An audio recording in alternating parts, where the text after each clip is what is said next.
Hey, welcome back, fam, to another episode of I'm Telling You. As always, your host, Philly D. Mr. Gemini.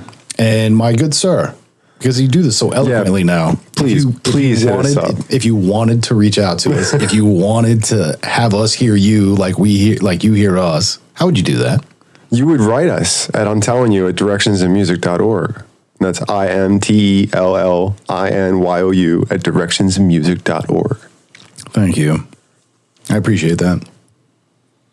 And first-time listeners, in case you've, just checking in here, this is a 30-year friendship of conversations that go all over the place. Tangents, quotes, movie, music. It's all really just the same conversation. And we get philosophical. We're just now snipping it up and recording it. Well, not even snipping it up, just recording it. Oh, there is no editing allowed. There's no snipping. Yeah. No, but it's now shorter. Maybe that's the snip. I don't know. It used to kind of just go on forever. Yeah, our episodes would be whatever they were going to be. Now we have like an actual structure to it. Like it was like an hour minimum. I think, yeah, pretty much. I mean, we got to a place where quite often, actually, we would be even doing like hour and 45, 2 hours. I think we even had a couple that went over 2 hours. Yeah. We were very willy-nilly about it. But now we're a little bit more structured so that, it's what we do. At least it feels that way. I don't know. Structure just really isn't my thing. Tangent man. Tangent. Well, this is true. You are the tangent man. I'm the corraller. This sounds like a really horrible movie from the 70s. The Tangent Man and the Corraller. Doesn't sound like something I'd want to watch. Yeah, nobody wants to watch that movie. Nobody wants to watch that. Well, you can't watch this anyway. You just got to listen. Well, we paint the word pictures, which allows you to see it. Sometimes we do. I'm not the word picture painter. Just for that, I'm going to have to go ahead and do it. Okay. All right. Yeah, also, for those of you who know us, you know what we're about to do. And those of you who don't, well, you're about to find out. So, oh, yeah, we crack beers.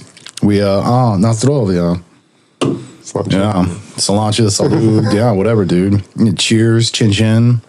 We do not, discriminate. We cheers in many fashions. Salud. That was your add-on to that. That's it. That's all you got. Thanks for backing me up on that one. No problem. You just got to pick one for the night and stick with it, Is that all you're just gonna every time I look to you for something, you're just gonna be like salud? But we do have to learn some different ones. We were just talking about that earlier, don't we? We have to learn some different traditions amongst. Yeah, because we're starting to find out, dude. Like we started very local, and we got a really awesome friend of ours that kind of hooked us up, and now because of that, we're actually international, and we're starting to find out that we have people listening to us all over the world, and that's like really awesome. That's really awesome. Yeah, so any and all of our friends, outside of the U.S., thank you so much for listening. Like, dude, we love all of you. The fact that you even take the time to consider checking in, like that is the awesomest thing in the world. So thank you so much, everybody who listens. Like, we greatly appreciate you. Yeah, absolutely. It's well beyond expectations already. Oh yeah, well beyond. So. Honestly, the only expectation I really had of this was us eventually at some point putting together like sketch comedy for each other. Like, who cares if we actually get on stage? Like, I just wanted to. Maybe it'll get there someday. Who knows? Yeah, really. Did people actually pay us to come and do this? Really? Yeah, no. We can care less. I've heard of stranger things happening, though. Yeah, no. We just we really enjoy having these conversations. We really enjoy spending time together, and we really. I think my greatest hope is that what we do is something that can be transcended to others, and it promotes them to do the same thing, Well, even if it's just in thinking along different lines of certain topics that we bring up, if they kind of spark an interest in you, and then, in some cases maybe make you consider how you could better your own life in whatever minute ways. Yeah. Maybe because of something that spins off of a conversation. Yeah. And you were just actually saying something about something like that. So. Yeah, pretty much. That's, while we would like to have other people be a part of this conversation, Honestly, yeah, we want people to start talking. Like, we want everyone to communicate. Because, I mean, originally we kind of put it as we were having the conversations that nobody else was having. And that kind of gave it the connotation of like really serious, in-depth. Which a couple times it. Yeah, like provocative ideas, or, you know, just things that were like almost taboo. And in all actuality, we feel that any and all the conversations we're having, everyone should have, you know, no matter what the depth of that conversation is, as long as we're being accepting and appreciative of it. Well, and I think it's been a while since I've said it on the air, but, you know, this for me was a tool to try and figure out, you know, how to learn how to communicate better with somebody, you know, I already have a pretty easy time communicating with, you know, that, to be able to improve that just through the act of repetition, and you know what that's done for me. But yeah, you know, that we already draw. I guess my point is that we already draw a lot from this, even if the joke was that it was only 5 people at one point. Yeah, I mean, honestly, at one point it wasn't. 2 of those 5 people were us. So, so it really was 3 other people. Who's counting? Apparently, you were. Yeah, and you know, we're really. I think the cool thing is we're really starting to get outside input. You know, we've been doing this long enough now where, you know, people are starting to reach out to us. They are listening and, you know, commenting and continuing the conversation with us and with other people. Right. And, you know, that's really awesome. You know, I mean, just before we came on air, like, I had a buddy of mine that just reached out and was just like, dude, you guys are amazing. Like, you know, you're having these conversations that I wouldn't think about because this isn't my perspective. And, you know, it gives me that look into the other world, and it gives me something to look forward to. It gives me something to aim for and want to have. You know, specifically was talking about raising kids and stuff. And, you know, I mean, we're going to have this conversation no matter what. You know, the fact that we recorded and put it out there and then somebody drew from it, you know, and took a nice positive, like, dude, that's so dope. Not only that, but I've noticed, I mean, and I've always been fairly good at it when I can find a common interest with some stranger and just strike up a conversation. But I do think it's improving that ability with me. And I don't know if it could equate to a good sales tactic at some point, you know, learning how to just openly communicate with anybody, you know, and just looking past whatever differences. I mean, a couple of days ago, actually, so I like to ride my motorcycle. I want to ride.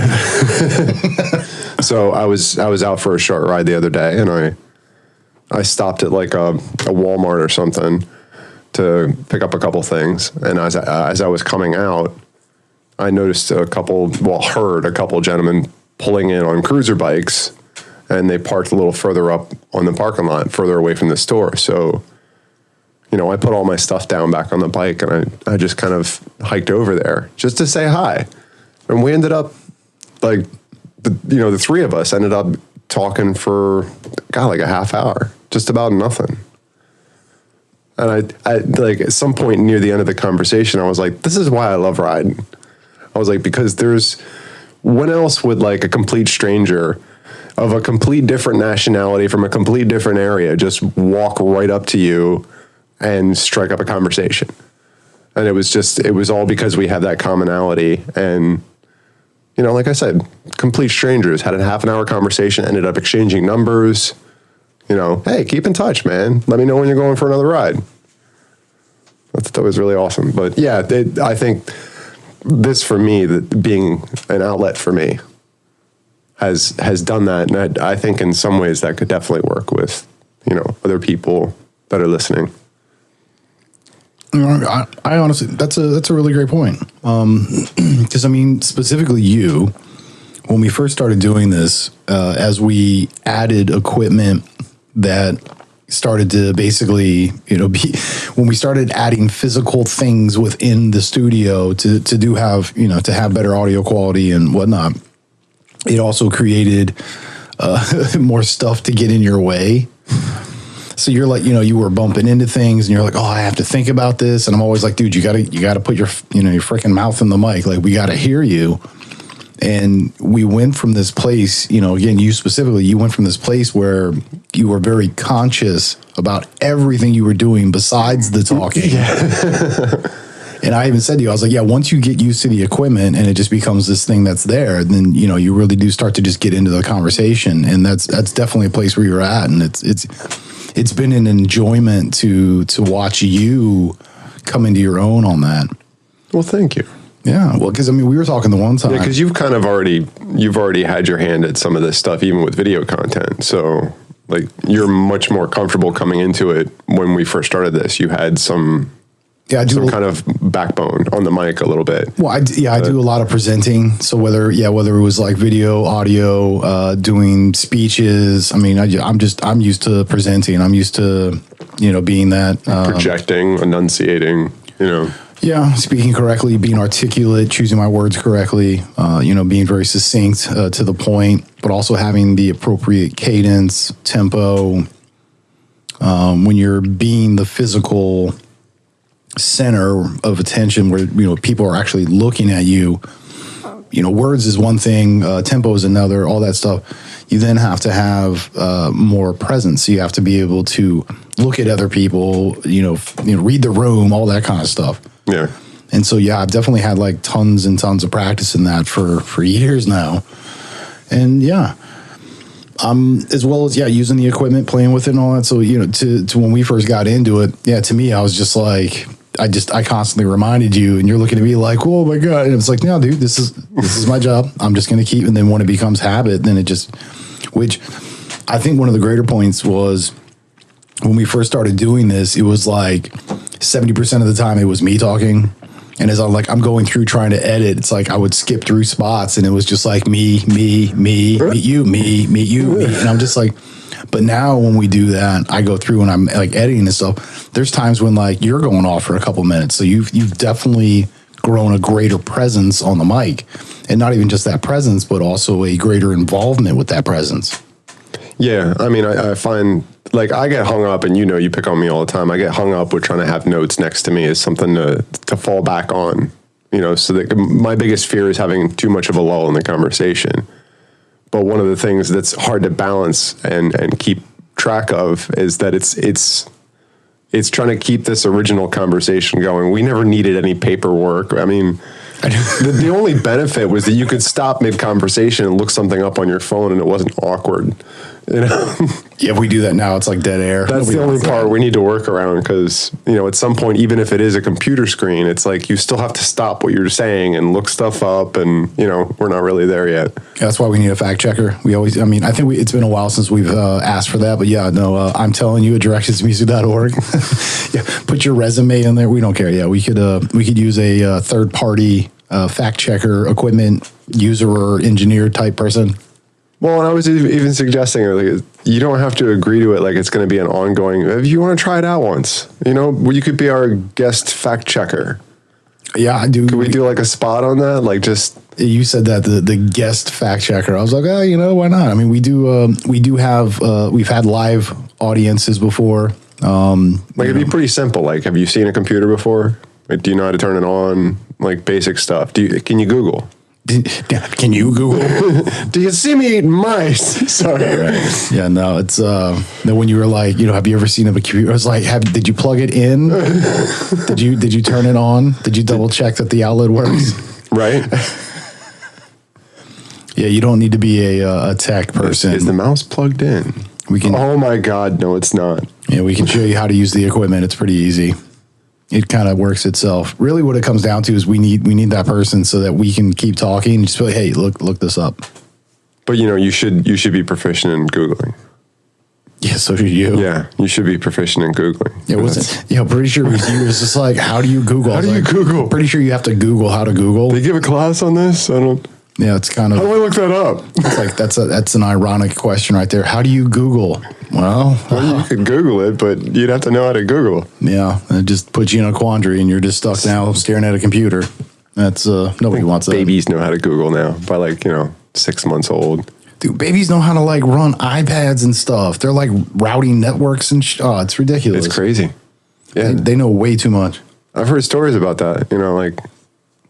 Adults 45, 48 years old, whatever, handing their device over to their 6-year-old because they know how to get into the like suddenly they're on they're here, just geez, mom. It's in Korean again. Can you fix it? Yeah. There you go. They put like some weird passcode on it. They're like, oh, I'm sorry. Dude, how did you what the yeah, teach us in baby school? What? No, it's when did you that's the world they grew up in though. Yeah, that's true. You know what I mean? Like that's how they were within their 7-year theta. That's what they were programmed, how to use that kind of equipment. And what do we have? I mean, because that's the thing. If you hand them a typewriter, the and height say, of technology was at Texas Instruments. The T84. T84. Yeah, but no, dude. If you were to hand one of these kids a typewriter and say, "Hey, give me a paragraph," they'd be lost probably. They wouldn't know how to put the paper in there. They wouldn't even know that it needed paper. They would just like start clacking away. Like, wait, where does it print out the paper? Well, that's interesting because in some ways, this new generation coming up is more tech savvy. But I've seen whole conversations that go on between millennials. That's all text speak, and it's dude, I cannot stand those conversations. And like when I have to stop every 5th or 6th word and go, I'm sorry, I don't know what is that? I don't what acronym is this? Am I showing my age, or is this just like people don't talk like that? You can't. They're just making stuff up. They just like speak in like acronyms. That's all they do. Yeah, like I wonder how many people actually put that in their resume before somebody. No. You got to actually write this out. Dude, the whole resume is all acronyms. That's hilarious. Well, I can see it happening though. I mean, because you get. I mean, it's almost like its own language. Oh, it is. After a while, I mean, some of them I can figure out, and sometimes I'm just like, I don't have the strength right now. Just what the hell does that mean? I have no idea. Well, and I think originally it was probably more of like gamer talk. So like as the internet was becoming big and people started doing gaming back and forth and you actually did it as a live interaction with somebody else, that's when like the acronym stuff started coming in. I think it's probably for a number of reasons. I mean, on the older phones, when you actually had to punch, the like T9. you had to use the number pad. Yeah, the T9 predictive text where you're like, click, click, click, click, click. It's like doing Morse code on it. Yeah.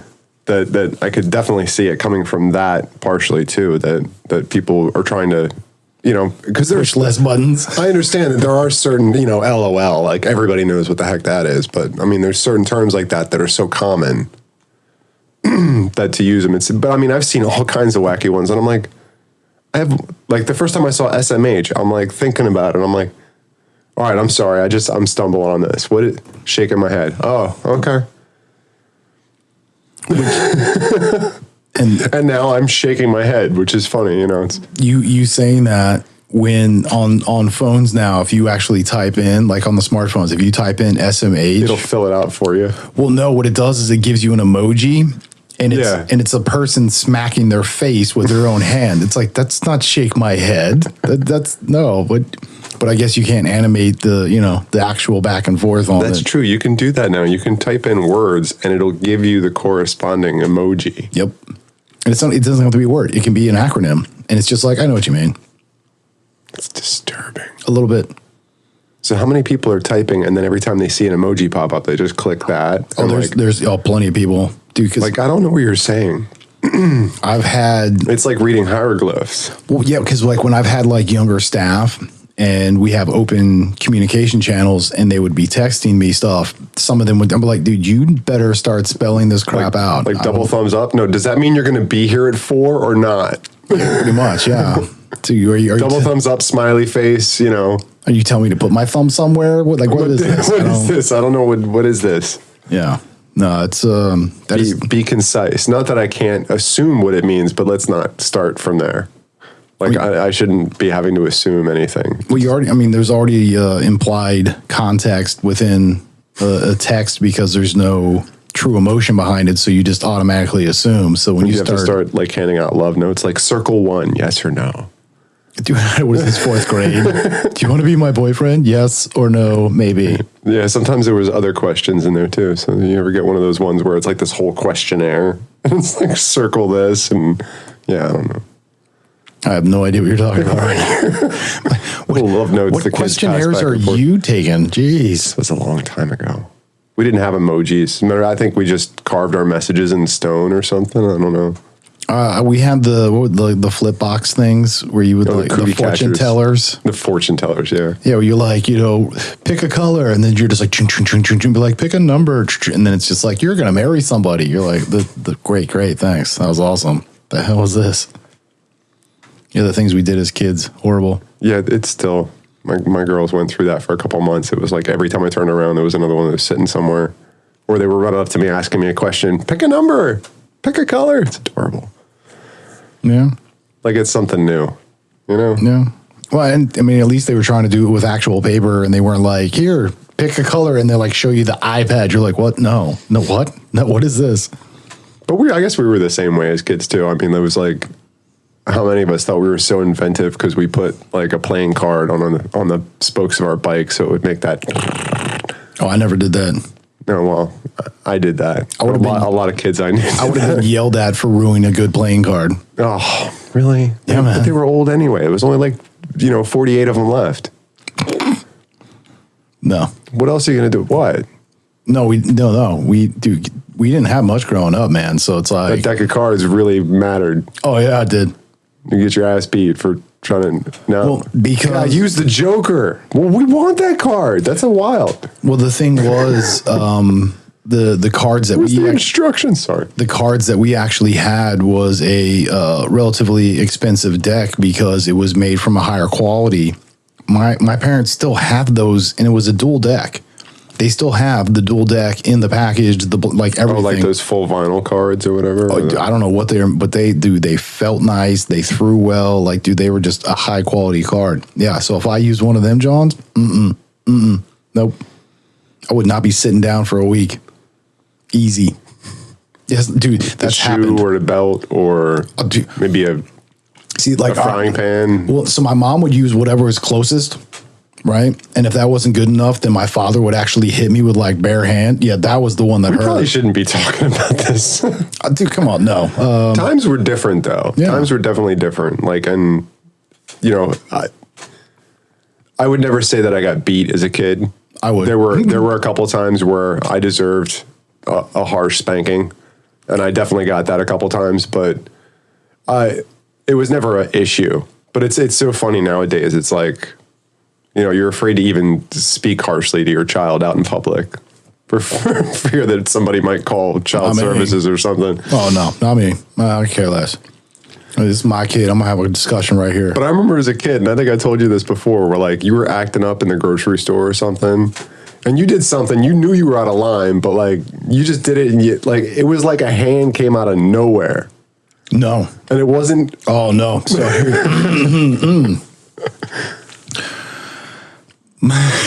Take a breath. Wait, let me take a sip. So, and here's the thing is like this only happened one time because that's all it took. Set the precedent, right? Out in the grocery store, me and my sister and my mom, we're being hellions. We're acting out. My mom, cool, calm, collective, just takes us by the hand, walks us back to the bathroom, make sure there's nobody in there, locks the door, gives us a what for, explains it all, and then once we got ourselves like collected again, not crying and sniveling and stuff, back to the store. So the next time, acting out in any store, mom just had to look at you and be like, do you need to go to the bathroom? But nah, we good. What? I'll be over here. Only took that one time. Just a reminder. Yeah, dude. So that was the indicator. It's like, you need to go to the bathroom. It's like, no, I don't. So much so that if like we're actually out, it's like, hey, do you need to go to the bathroom? It's like, I wasn't doing nothing. It's like, oh, wait, you actually meant to go. Oh yeah, no, I should probably go. Yeah, let me try that. No, ma'am. Oh yeah, no, it's yeah, I didn't get beat a lot. It was a fair amount. It was justified. I think. Warranted, yeah. I earned probably 90+% of the beatings that I took. I was a bad kid. Well, and the ones you maybe didn't quote unquote deserve, maybe you did kind of some way. I had still broken the rules, but they weren't like it was more of I got beaten out of fear than for breaking the rules, because the rule was, this one was very specific, is I wasn't allowed to go to a place. And this place was right behind my house, and it was a new housing tract. So it was just like all dirt, and I mean, they were just starting to shape dunes, and they were just starting to shape out the the entire development. But because it was this unprotected area, you couldn't see where I was at, so it made me vulnerable. And this was my parents' fear. I guess more specifically, my mom is like, I was going to get snatched or something. Wait, how old were you? I want to say I was like 9 or 10 when this happened.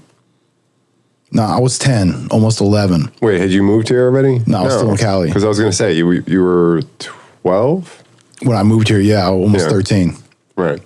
But yeah, no, I was, I think it was like 10, almost 11, or I had just turned 11 because it was like summertime-ish or whatever.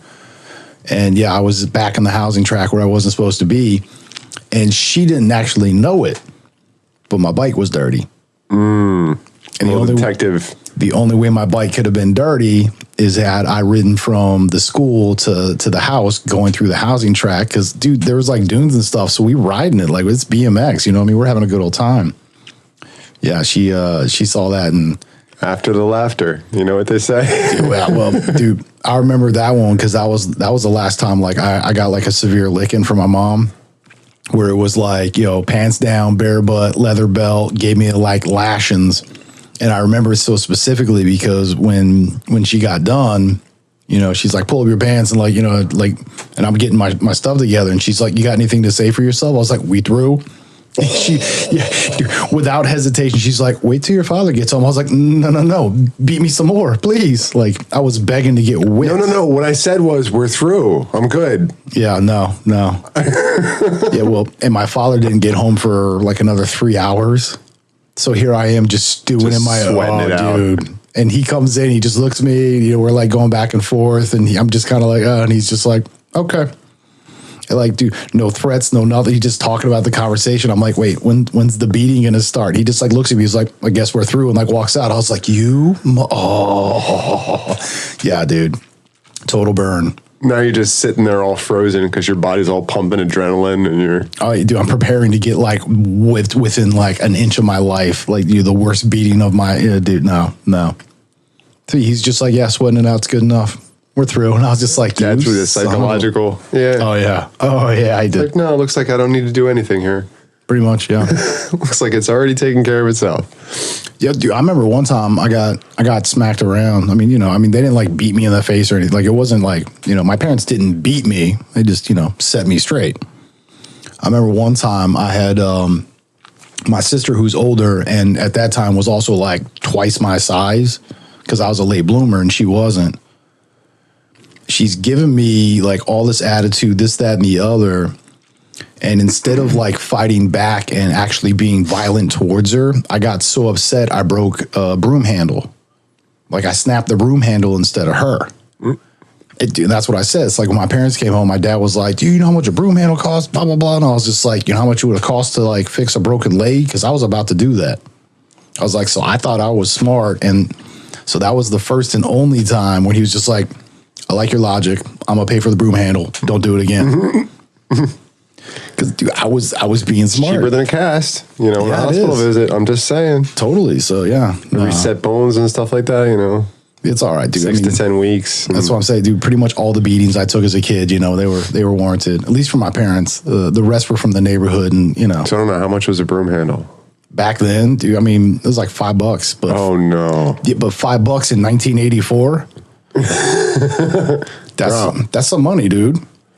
You know what I mean? That's like paying $20 for it now. It's like, holy crap. 20, you're a 9-year-old kid. Where you coming up with $20? It was a quality broom. It was just standard thread. Didn't even have like a metal cap on it. No, it's just a thread and broom handle. Did you learn your lesson? Yeah, think logically and don't hit people. Yeah, no, that's what I learned from him. If you're intelligent and you don't act out of violence and you're actually logical, things do work out. That was the first time that ever happened. Nice, bro. I mean, that's what I do. Even at 9, I'm like, But you still kind of Philadelphia lawyered your way out of that. Like, oh, hell yeah, I did. You're like, no, but there's a loophole. Look, Dad. And that was the thing is like, I give my parents mad respect for this. So we never had a lot of rules growing up. And the rules we had were very specific. Like my parents, you know, they lawyers speak the crap out of them where it's like, yo, this is this. And I mean, it was deadlocked. There's no way getting around it. So if you could actually find a way, you know, get the loophole, like you could find a way to like spin it or whatever, they'd be like, all right. And then they change the rule. It's like, all right, okay. And I'll let it slide this time. Well, because it's yo, you did it. Okay. No, you played within the rules. You outsmarted the rule. Yeah. You know, so now we have to change it. You're like, oh, man. Yeah, and I should have kept my mouth shut and just took my licks. But no, I had to, Which doesn't matter because the minute they read the new rule out, you're like, you're still looking. Oh, hell yeah. You're still looking for a hole in it somewhere. Yeah.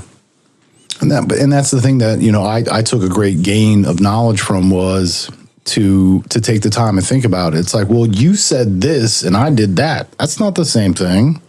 You know, it taught me to problem solve and, you know, just think outside the box. That's it now. Yeah, you got me. Well, I'm going to have to rewrite this now. Yeah. That's funny. You know, but it's almost like you'd win points just for like intelligently thinking your way through it. Yeah, my sister and I want to say we probably did that like 4 or 5 times, like between the two of us total. So like we didn't change the rules a lot, but we did make them think about it a couple times, which of course only made it like, you know, more strict in the house. And it was just like, man, now why'd I have to say something?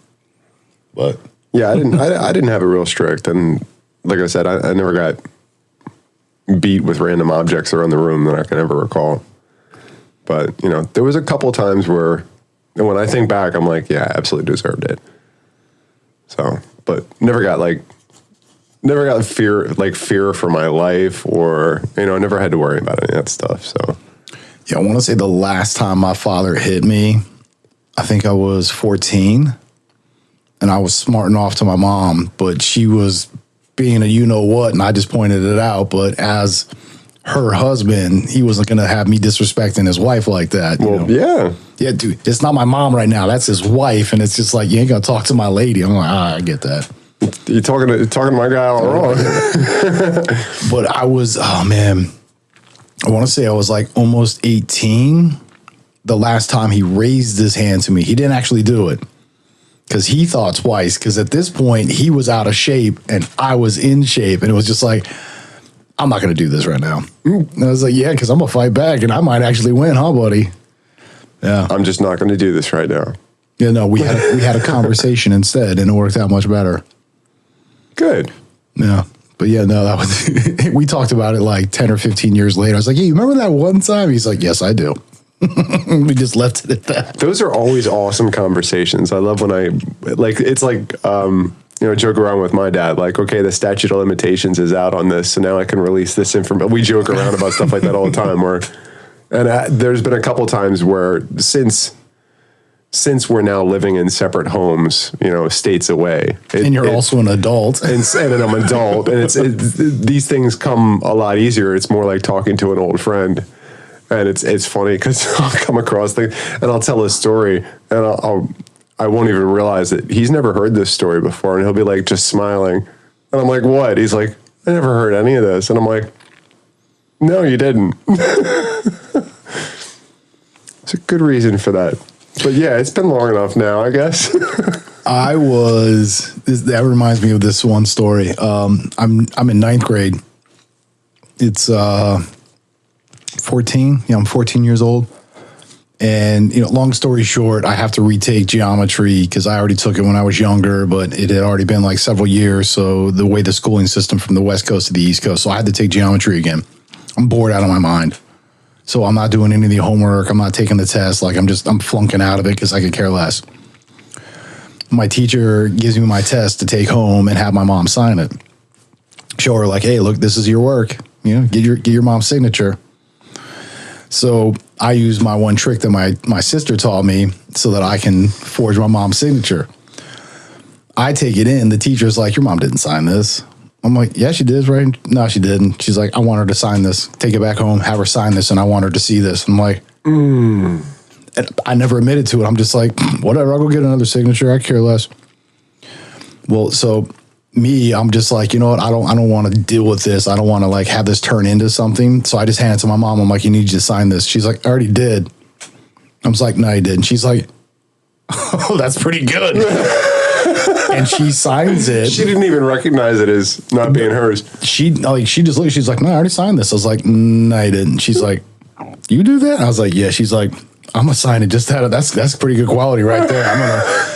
So you know, consider yourself yelled at, but you know, well, it's like you got an attaboy for doing the wrong thing. What's up with that? Well, and the test wasn't even that bad. I think it was like a C- or something. Like it was a subpar grade, and the teacher knew that I was better than that. And I'm just like, challenge me then. Like, you know, let me do something. My boy don't have to be smart. Look. But yeah, no, that was probably the funniest thing. Is my mom like looked at it, she looks at me, she's like, I already signed this. I was like, no, you didn't. And she's just like, oh wow. She's like holding it up. She's like, that's pretty good. I'm gonna sign that just cause I can't even. Yeah. I mean, it's funny, but what kind of lesson is that teaching you? The thing it taught me, you know, you asked, I'll say the thing that it taught me was being honest does pay. So the fact that I was right, but I mean the way that your mom handled it, like there was no, because I was willing to own up to it. So she gave me that respect. Right. Yeah. Okay. Not only that, but dude, it was spot on. Dude, pick up your grade. I mean, I'll sign this now, and that's funny, man. That's funny. I thought I signed that. She didn't care about it. She knew the situation about all that kind of stuff as far as like my education and everything. So she didn't really care to that degree because she knew, and there was nothing we could do about it. Well, like they weren't. You know, we've had that conversation, but you don't mess with Ma Dukes. I mean, I don't know.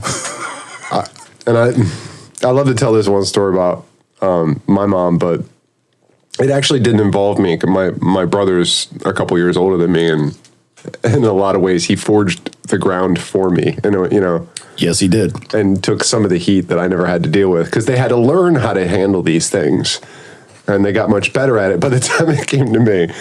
But I remember hearing this story about my brother must have been, I don't know, 6, 7 years old. Like whenever you're at the age where you start actually bringing grades home. And he must have got a grade that was pretty embarrassing. I'm sure there was all kinds of write-ups on it and everything. Whatever it was, I think it was a report card. And he had this great idea that, you know, hey, she doesn't know it's report card day.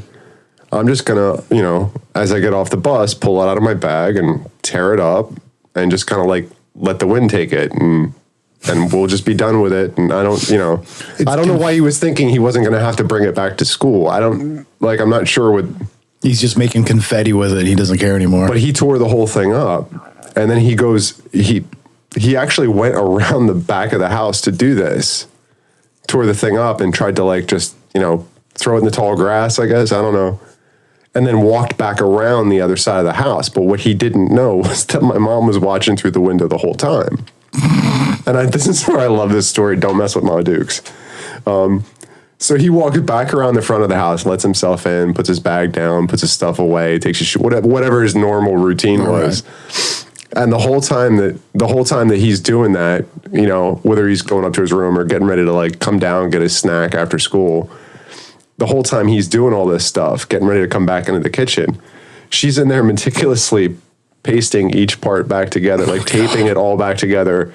Like, so she made this like puzzle and taped it all perfectly back together. Like a forensic detective.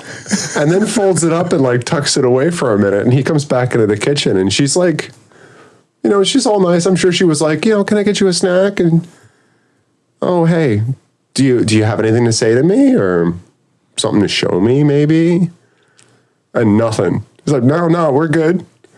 Well, she's like, yeah. What about this? You know, like pulls this thing out.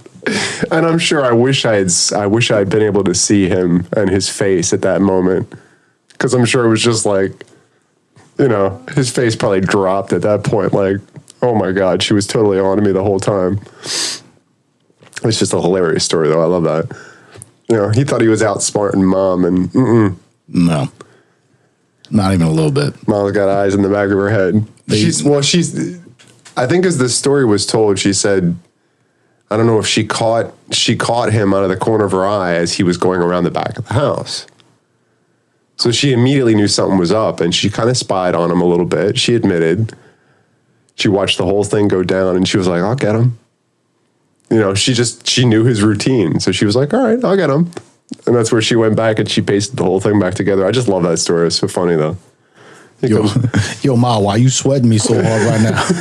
You got nothing to tell me, nothing to show me? Did you bring anything fun back from school? Like, no, we're good. And then she, proceeded to hold up, evidence. See, that was the thing. All right, so Exhibit A. So back to my story of in ninth grade when I forged my mom's signature. So at this point in my life, in ninth grade, I was, sixth grade. So like 3 years earlier, where I was in a place where it's like we finally had a school. We were in public school. We used to go to private school when we were younger. So my parents were like, we came from a really bad neighborhood, so they worked their butts off just to make sure that we got a decent education. Well, going from private school to public school, big difference on communication from the teachers to the parents. Private school, they go right to them. Public school, they expect the kid to do it. Yeah. So now I'm in a place where my sister had already been, because she's older than me, so she's already been in the public system because we only did it through sixth grade. Well, actually, she did it through sixth grade. I did it to fifth grade because it was just too expensive at that point. My parents were like, we can't afford it. You're smart enough now. Just go to public school. And I was like, I don't really give a crap. Like, whatever. Well, at this point, so my sister is in eighth grade and has already learned how to forge my mom's signature because this is where I learned it from, was her. Well, what it was is in like sixth grade and seventh grade and stuff, as I needed stuff, I just basically went to my sister and like begged for help. Like, hey, I need you to sign this for me. Or like, hey, I need a sick note. Or, it's like she'd help me skip school. But it was like in weird science, it's like I got to give her my VCR and stuff. Like, you know what I mean? Like, so I had some kind of collateral or payment. I had to pay her, whatever. Well, by the time I got to ninth grade, I'd already seen her do how she like forged my mom's signature in the beginning until she got to a point where she actually could just write it. But it was her signature. She could. Yeah. But I still had to use the old school technique of basically like, I'm not going to explain how I did it because I'm not going to teach these kids this knowledge. It's not on the show. No, I can't do that. But she showed me how to do it. Not purposely, but because I had done it so many times with her, I'd watched her do it and I learned her technique and I started using it. Because my cursive was horrible, so I was like, I'm not. You and your mom both write with the same hand, though? Well, that doesn't matter. It doesn't matter? No. Because not with your technique? No, because you're literally doing a double image. Yeah, I'll explain later. No, you don't have to. It's okay. Long story short is... Bad stuff. You bad. Just bad. Dude, statute of limitations, we're good. Long story short is I had already picked up from her how to do this so that by the time I get to ninth grade, it's like I no longer have to ask her for help. I'm just doing it on my own at this point. Which at this point, she's not even having to do it that way. She's done it so many times, she can just write her signature. Like she used to, oh man, the crap she used to pull. Not even do that. I don't think statute of limitations is ever up on. Actually, federal issues like writing checks and. Again, I don't think we can talk. Yeah, about no, this, that's probably no. There's no statute on that long enough. Pretty much. So yeah. I'm not gonna get anyone in trouble. I can neither confirm nor deny. I don't need to get into the real. It's funny when it's a report card or a status letter or something from school, but yeah, now you're talking about it. That's not even funny anymore. Yeah, basically. Yeah, that's a federal offense. But yeah, that was, and so that's why I could do it as well as I did is because I had someone teach me. That's when my sister taught me how to like forge my mom's signature. Here I am like 14 years old, 12, 13 years old. And it's like, you're teaching me how to commit fraud and stuff. It's like, wow, you can go to prison great. For that. I mean, not like a full on prison. It was like what was the term? Pound you in the ass prison. Oh, gee.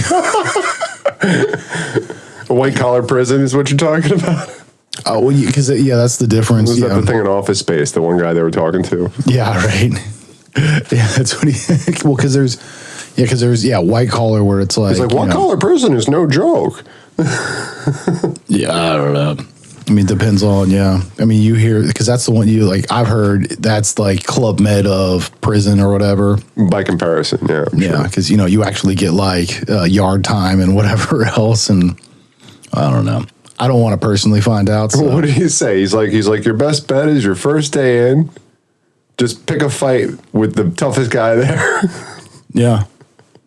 Pretty much, because then at that point you're just, you're either crazy enough to have tried it. They're like, I don't want to mess with him. But if you actually like took that dude out, then it's just like, I'm definitely not going to mess with him. But yeah, that's like the rules of the playground too. I heard stories from some of the less savory types at school back in the day who had experience at juvie.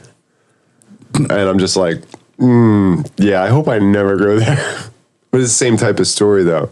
Man, what you really got to do is, man, you got to pick a fight with the biggest, toughest. It was the same story. You got to pick a fight with the biggest, toughest guy the first day there. That's what I'm saying. It's the rules of the playground. Get a name for yourself.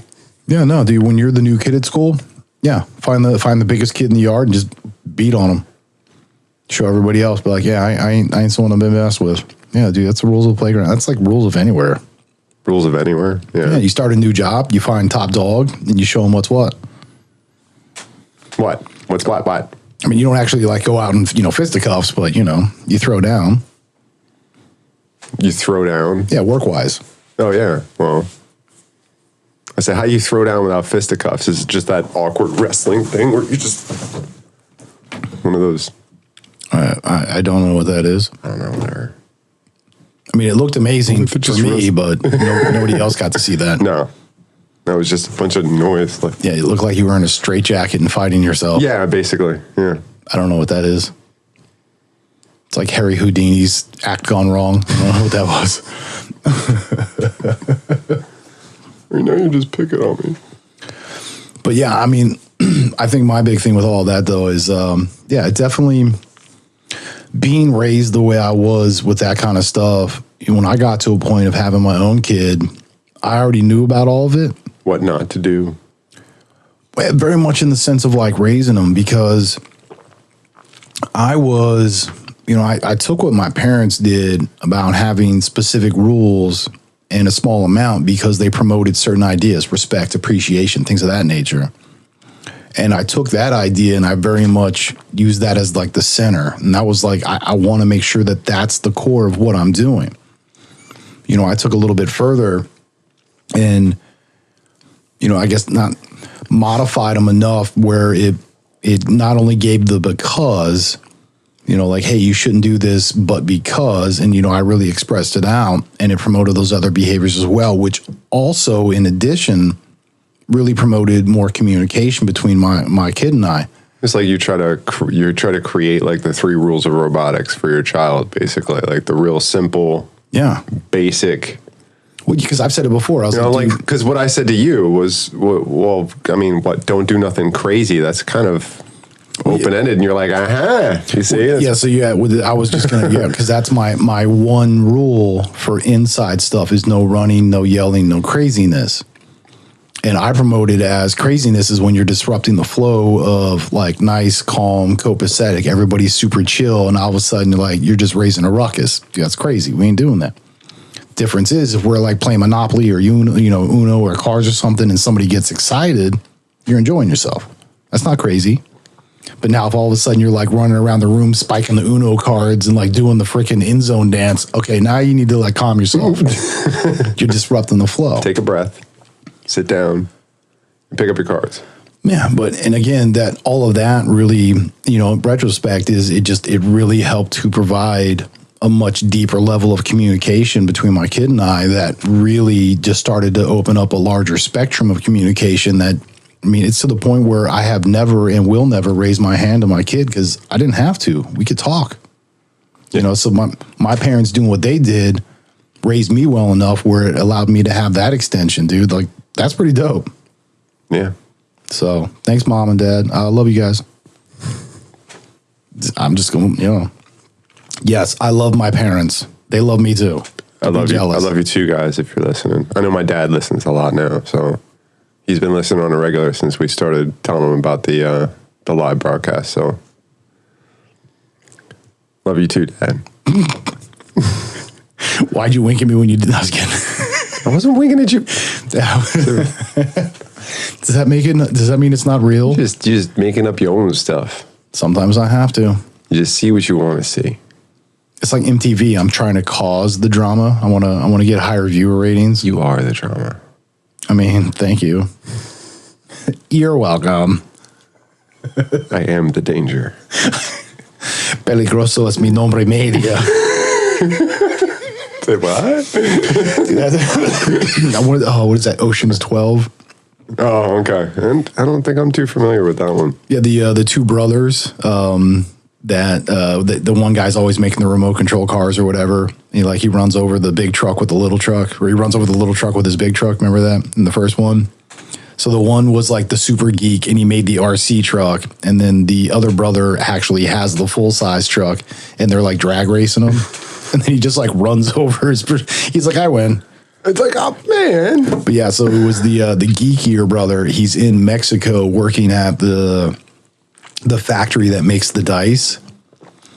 And there's like something going down, like they were, getting ready to like picket or, union stuff or whatever the deal was. Like, so there's going to be a strike or something.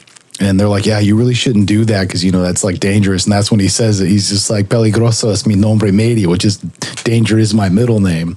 Okay. My middle name. Yes, peligroso danger es mi nombre medio. It's like my middle name. Yeah, okay. Yeah. Nice. But yeah, ever since I've heard that phrase, I'm like, I'm going to use that. That's dope. Yeah, so you just got to throw that one in there, man. It's good stuff. 60% of the time. It works 100% of the time. Yeah, 220, 221, whatever it takes. All right. Well, you can tell it's getting late. No, it's not. It is. We're just getting started. We're not, though. We're just... Dude, we've been on for like 5 minutes. What are you talking about? What's wrong with you? I want to check again. I don't know how to read time. Check again. Shaka Khan. Chaka Khan. Shaka Khan. When I start getting silly like this, you know it's getting late. Or you had double noodles. That means it was late when we started. Oh, sorry. You're right. No. Or you have double noodles, which did not happen. I had single noodles. Yeah, because you were trying to have double noodles on break, and I was like, nah, I'm not having it. You egged that real quick. Oh, I did. You're like, you can have the tasty treat and you can have the noodles, but you can't have double noodles. Yeah, we learned this lesson twice. It's now solidified. If you do double noodles, it all hell The whole comes. show is completely upended. off the rails. I mean, dude, it's like train wreck with a bus collision. Somebody back me up, though. Sometimes we just need that. We need to go off the rails. Yeah, not every show in a row. Every show in a row. Dude, it was consecutive. It wasn't. It was like back to back. There was at least 2 consecutive that were, but they weren't bad. I mean, it wasn't all bad. It was Did I no, say you they never were said bad? bad. No. Yeah, see, you're just trying to put words in my Off mouth. track. Is that what you were? Well, I mean, that's what you do. I mean, you said it yourself. I pride myself in that.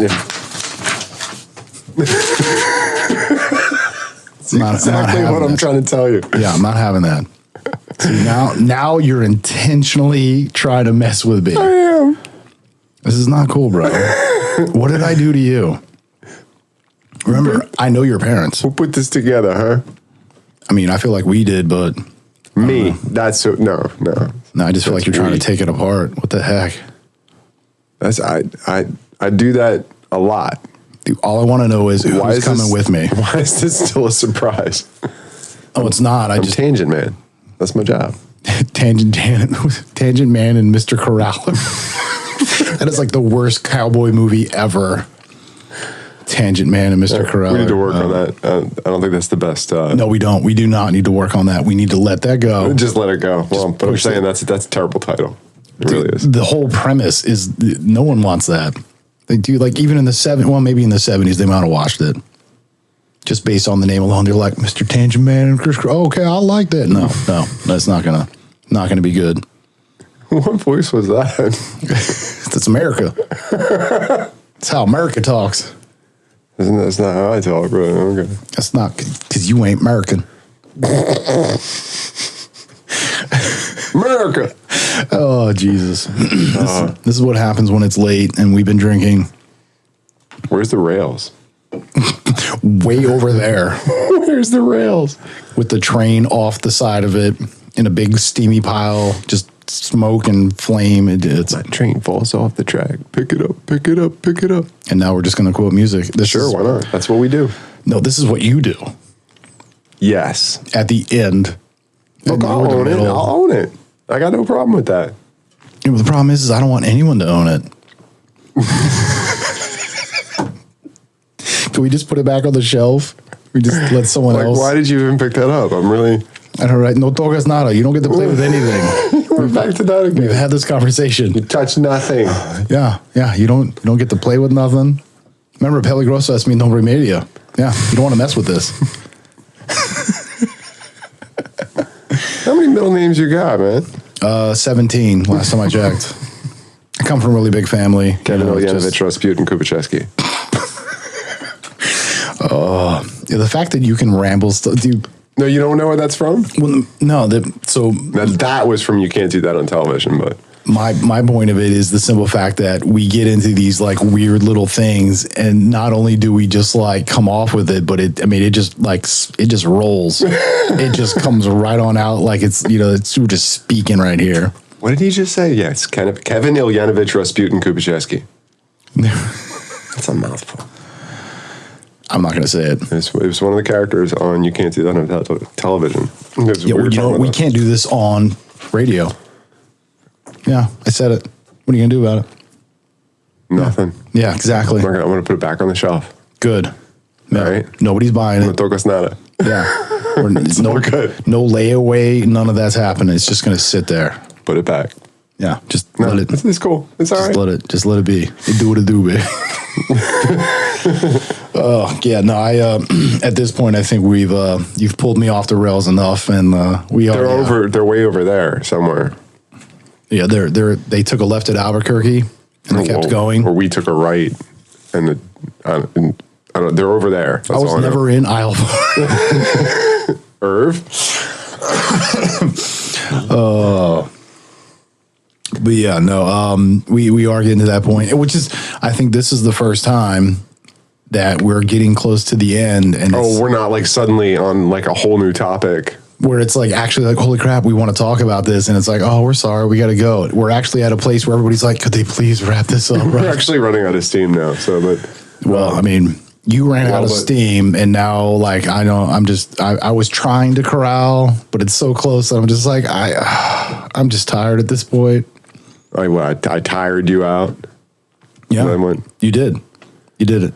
pulling stuff off the shelf that You I just- shouldn't be touching. You should no, none of it. No, just leave it there. Yeah, pretty much. But but yeah, so I guess what we got into was like hilarity. So No, there's some good stuff about statute of limitations and all that, but yeah, well, no more statues And or limitations. What you can do, so if you want, go ahead and send us a letter of some sort. Just chat us up. I'm telling you at directionsmusic.org. IMTELLINYOU at directionsmusic.org. look what you did, you little jerk. You're such a disease. As always, this is I'm Telling You, Chef Philly D. Mr. Gemini. Yeah, we love you, fam, and we want you to be good to yourself and be good to everyone else. And come back and check us out again another time. So, you know what we got to do. Yeah. Peace. Peace.